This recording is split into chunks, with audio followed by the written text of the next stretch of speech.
नमस्कार दोस्तों, स्वागत है आपका यूनिक स्टडी सेंटर के ऑनलाइन क्लासेस में। तो नमस्कार दोस्तों, स्वागत है आपका यूनिक स्टडी सेंटर के ऑनलाइन क्लासेस में। दोस्तों आज जो हम देखेंगे वो क्लास 9th का मैथ देखेंगे, प्रश्नावली 7.3 का क्वेश्चन नंबर 2। उम्मीद करते हैं पहला वाला क्वेश्चन जो थोड़ा सा बड़ा था लेकिन बहुत ही डिटेल में आपको समझाया गया, बहुत ही आसानी से समझ में आया होगा। अगर वो समझ में आ गया तो आइए दूसरा क्वेश्चन समझते हैं। काफ़ी आसान क्वेश्चन है, केवल 2 नियम लगना है इसमें, ज़्यादा से ज़्यादा साइड साइड साइड और RHS। RHS का मतलब हो गया राइट एंगल, राइट एंगल मतलब 90 अंश का कोण, H मतलब हाइपोटेनियस, हाइपोटेनियस मतलब हो गया कर्ण, और S मतलब और एक साइड हो जाना चाहिए, ठीक ना। किसी भी त्रिभुज में अगर 3 चीज़ें बराबर मिल जाती हैं तो वो त्रिभुज क्या हो जाता है, सर्वांग सम हो जाता है, ठीक है ना। और उसी से CP/CT लगा के हम लोग क्या करते हैं, सर्वांग सम त्रिभुजों के संगत भागों को बराबर कर देते हैं। बस पूरे त्रिभुज में यही तो करते आ रहे हैं एकदम शुरू से, तो इसमें आ क्या नहीं रहा है। गुस्सा मत दिलाओ, बता दे रहे हैं। चलिए आइए, गुस्सा दिलाइए। आपको जब तक समझ में नहीं आता आप कमेंट करिए, हम दोबारा पढ़ाएंगे, तिबारा पढ़ाएंगे, जितनी बार आप पूछेंगे उतनी बार पढ़ाएंगे। आपका भी फर्ज बनता है, अगर एक बार में नहीं समझ में आया तो वीडियो को बैक करिए, दोबारा देखिए, फिर बैक करिए, फिर दोबारा देखिए। समझ में कैसे नहीं आएगा, इंसानों द्वारा ही बनाया गया है। आप भी इंसान, हम भी इंसान, लिखने वाले, पढ़ाने वाले सब इंसान, तो समझ में इंसानों को ही आना है, ठीक है ना। जानवरों को आप नहीं समझा सकते। चलिए देखिए दूसरा क्वेश्चन पढ़ते हैं। क्वेश्चन देखिए ऊपर आ रहा है, कह रहा है AD एक समद्विबाहु त्रिभुज ABC का शीर्षलंब है। ये जो AD आपको दिख रहा है ना, वो शीर्षलंब है त्रिभुज ABC का, ठीक ना। और कौन सा त्रिभुज है, समद्विबाहु त्रिभुज है। समद्विबाहु त्रिभुज है जिसमें AB बराबर AC है। ये जो AB है ये बराबर है AC के, मतलब ये वाली भुजा और ये वाली भुजा, ये दोनों भुजाएं क्या है, बराबर हैं। अब जब दोनों भुजाएं बराबर हैं तो दर्शाइए कि AD रेखाखंड BC को समद्विभाजित करता है। ये जो AD है वो B और C को समद्विभाजित करता है, मतलब 2 भाग में बांट देता है, ठीक है ना। चलिए और दूसरा दिखाना, AD कोण A को समद्विभाजित करता है। ये जो AD है ना, ये कोण A को भी समद्विभाजित करता है। बहुत दुष्ट है AD, याद रहे। देखिए पहले में BC को तोड़ दिया 2 भाग में, और दूसरे में AD जो है कोण A को तोड़ दिया 2 भाग में। तो चलिए आइए हम लोग दिखाते हैं कहाँ इसी की गलती है, कहाँ AD की ही गलती है, AD ही क्यों है इसमें दोषी। तो चलिए आखिर क्यों है दोषी, चलिए देखते हैं। तो लिखेंगे सबसे पहले त्रिभुज, ध्यान से देखिएगा, जो हम लिखते हैं ना वही चीज़ आपको एकदम डिक्टो सोचना है कि हाँ इसमें ऐसे चला जा रहा है, क्योंकि इसमें बस समझना ही तो है और कुछ नहीं करना है। आंसर हल थोड़ी ना करना है, सामने दिया बस लिख देना कि हाँ इसीलिए बराबर है। लिखेंगे त्रिभुज ABD, सॉरी ABD लिखना था, ता लिख दिया हम, मतलब गुस्सा लग गई हमको, लग रहा है AD के ऊपर। चलिए त्रिभुज ABD तथा त्रिभुज जैसे ABD है वैसे ACD, ठीक ना। एक सीरीज जरूर देखेंगे, ABD लिख रहे हैं तो ACD लिखेंगे, ठीक ना। त्रिभुज ABD तथा त्रिभुज ACD से लिखेंगे या तो में लिखेंगे, हमने आपको बताया था। तो चलिए सबसे पहले जो देखेंगे हम लोग, तो ये कह रहा है लंब समद्विभाजक है। लंब है मतलब यहाँ भी 90 बन रहा है, यहाँ भी 90 बन रहा है। तो 90-90 बनने के लिए एक रूल होता है RHS, ठीक ना। इसका मतलब क्या होता है, समकोण। क्या होता है, समकोण, लिख लीजिएगा। इसका मतलब होता है कर्ण, तो ये हो गया कर्ण, और इसका मतलब होता है भुजा। क्या होता है, भुजा। ध्यान दीजिए, समझ में आया कि नहीं। RHS का मतलब ये मत सोच रहिएगा राइट हैंड साइड है, ठीक ना, कहें कि आगे राइट हैंड साइड भी है तो नहीं है, यहाँ पे नहीं त्रिभुज में, ठीक ना। देखिए तो सबसे पहले राइट एंगल, तो ABD में देखेंगे, ABD में देखेंगे ADB जो है ये कोण ADB बराबर, कोण ADB बराबर ADC हो जाएगा। क्या हो जाएगा, ADC। ये क्या हो गया हमारा, R लिख देंगे, और ये लिख सकते हैं समकोण, लिख सकते हैं ना। गजब, बहुत जल्दी आप सीख गए। देखिए कितना आसान है सीखना ना।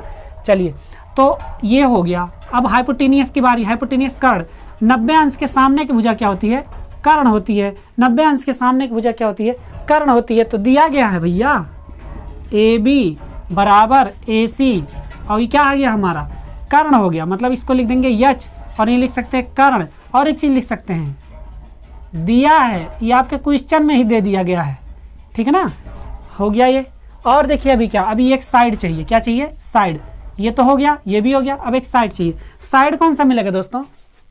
ये जो एडी है ना बहुत दुष्ट है और दोनों में उभयनिष्ठ है ना, वो पूरा लफड़ा वही करवा रहा है एडी। तो देखिए लिख देते हैं, एडी जो है यही लफड़ा करवा रहा है, तो एडी बराबर एडी है दोनों में है ना, और ये एक साइड है। क्या है? साइड। साइड मतलब होता है भुजा। क्या होता है? भुजा। और यही एक चीज और लिख देंगे, इसका क्वालिटी लिख देंगे, ससुरा यही है, यही दोनों में लफड़ा करवा रहा है, तो लिख देंगे उभयनिष्ठ है, उभयनिष्ठ।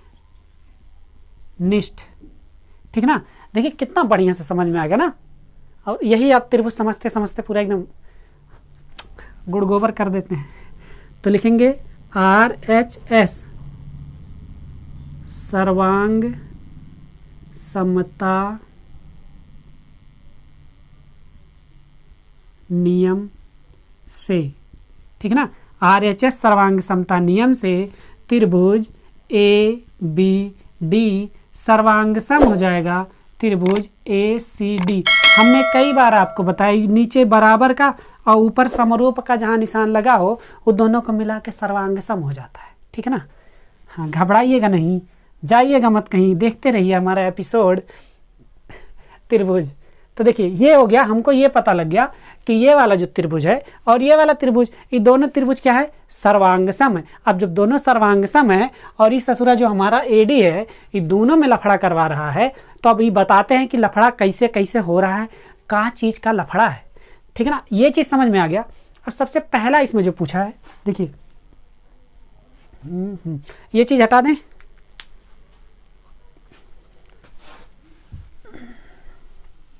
ये सर्वांगसम दिखाना बहुत जरूरी था।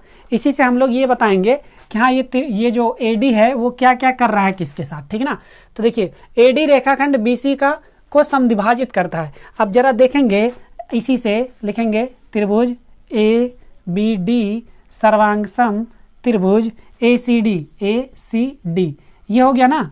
अब इसी में लिखेंगे CPCT से या CPCT के द्वारा। CPCT के द्वारा क्या करेंगे हम लोग? लिख सकते हैं ये जो हमारा BD है, BD लिखेंगे, देखिए हाँ BD बराबर, ये BD बराबर क्या हो जाएगा? CD हो जाएगा। CD हो जाएगा कि नहीं?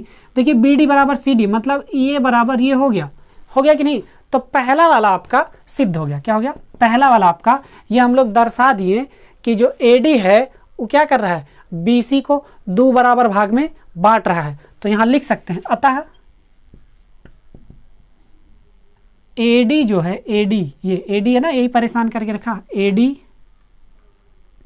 रेखाखंड BC को समद्विभाजित करता है, समद्विभाजित करता है। अब एक बार और CPCT लगाएंगे, कितनी बार? फिर CPCT से। अभी दूसरे के लिए है, पहला वाला तो हो गया, अभी दूसरे के लिए CPCT।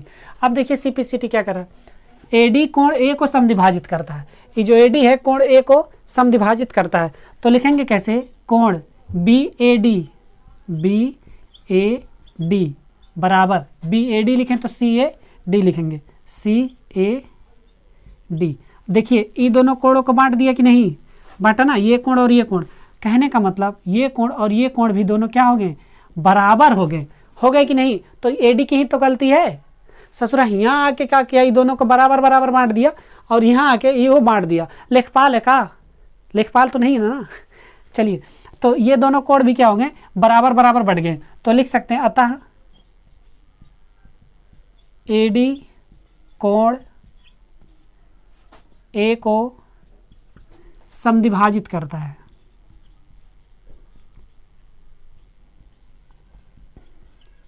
समद्विभाजित करता है। ठीक है ना दोस्तों? तो ये आपका क्वेश्चन नंबर 2 बहुत ही आसानी से हमने आपको समझा दिया। ठीक है ना? उम्मीद करते हैं कि आपको वीडियो अच्छा लगा होगा, क्वेश्चन बहुत अच्छे से समझ में आया होगा। अब जब समझ में आ गया और यहाँ तक आप आ गए हैं तो वीडियो को लाइक कर दीजिए और कमेंट करके बताइए आपको वीडियो कैसा लगा। और अभी अगर आपने पीछे का वीडियो नहीं देखा तो जाइए, पूरा वीडियो एक तरफ से देख लीजिए, बहुत ही मज़ा आएगा। काफ़ी शानदार तरीके से हमने पढ़ाने की कोशिश की है। हमने मतलब एकदम सोचा है कि देसी से देसी लैंग्वेज में आपको समझा दें ताकि आपको आसानी से समझ में आ जाए। हाँ, एक चीज़ याद रहे, AD लेखपाल है, दोनों को बराबर बराबर बांटा है। चलिए मिलते हैं आपसे आपके क्वेश्चन नंबर 3 में, तब तक बने रहिए यूनिक हिस्ट्री सेंटर के साथ। सब्सक्राइब करना मत भूलिए। Bye bye, take care and जय हिंद।